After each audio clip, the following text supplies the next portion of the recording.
All right, well, welcome back, everybody. My name's Andrew, and you're watching the Kelley's Country Life.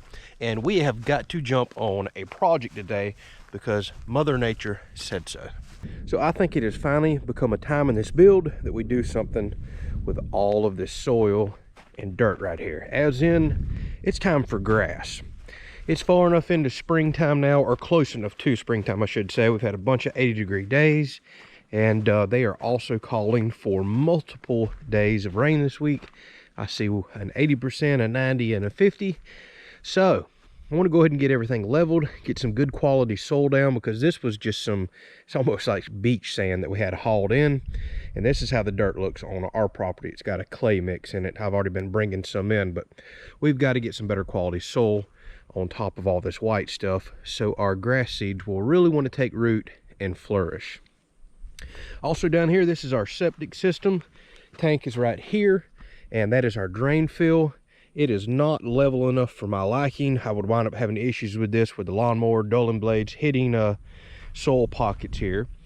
So it's been packed enough a while now. Got rained on several times. We are going to drag this in with our Ranger. It's light enough that it's not going to cave in the drain fill out there that's buried deeply, and it's definitely not going to cave in a septic tank with a concrete lid that's that thick.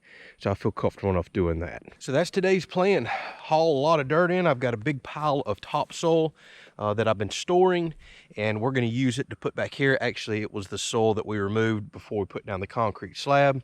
I've got a half a bag of what's called Tifton 9 Bahia seed. Bahia is very common in the south and out in the southwest, I do believe, as well.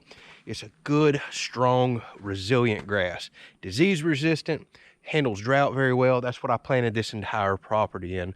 I have a half a bag left, which should cover this area right here. So let's get some good quality soil down. Let's get it all nice and smooth, get the grass seed in, and fingers crossed we'll get all the rain they're calling for this week. Now, I am taking a little bit of a risk. They're calling for like 30 degrees next weekend, 30 and 34, because this is a cold front bringing the rain.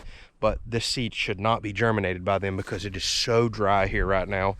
I'm hoping after it gets wet from this cold front, and after the couple days of frost move through, sun pops back out, then it should start germinating. Hopefully we don't get any more back-to-back frost that kills this fresh, tender grass that's coming out. Let's get to work.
All right, now that we have our dirt down and everything relatively smooth, we'll put a bunch of this Bahia grass seed down.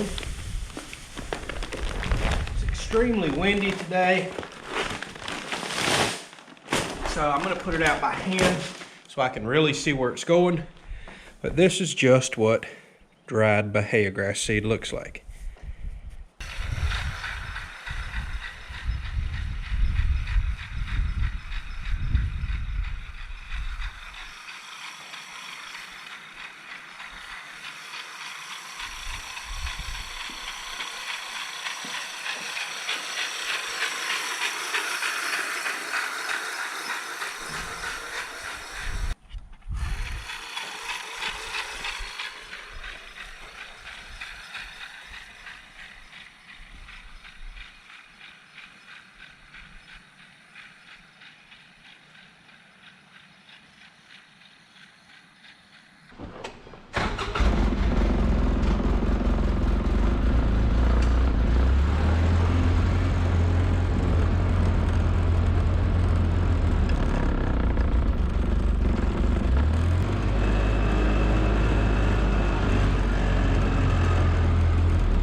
All right, so we have all the seed down and all the dirt packed, but looks like I still have a lot of work to do. I've got some deep ruts like this that are hard packed and some of that clay material. So I'm about to haul just a little bit more dirt in there and fill those in.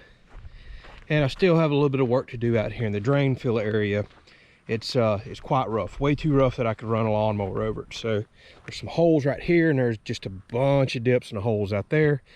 I'm going to have to get my four-wheeler drag put together and just start dragging back and forth, filling those ruts in. And I'm probably gonna have to bring a little bit of soil in too with the tractor, because there's just too deep of holes in certain areas to kind of drag in.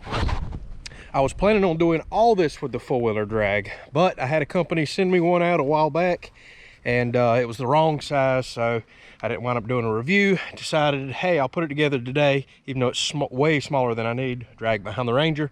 Lo and behold, it doesn't have the bolts and the hardware and everything else, so not looking good. So I guess I'm gonna have to go purchase all that, because I need some sort of a drag to drag all this in. But I'll get that on another episode or off camera. Now this side of the house turned out beautiful. Got quite a bit of topsoil over here.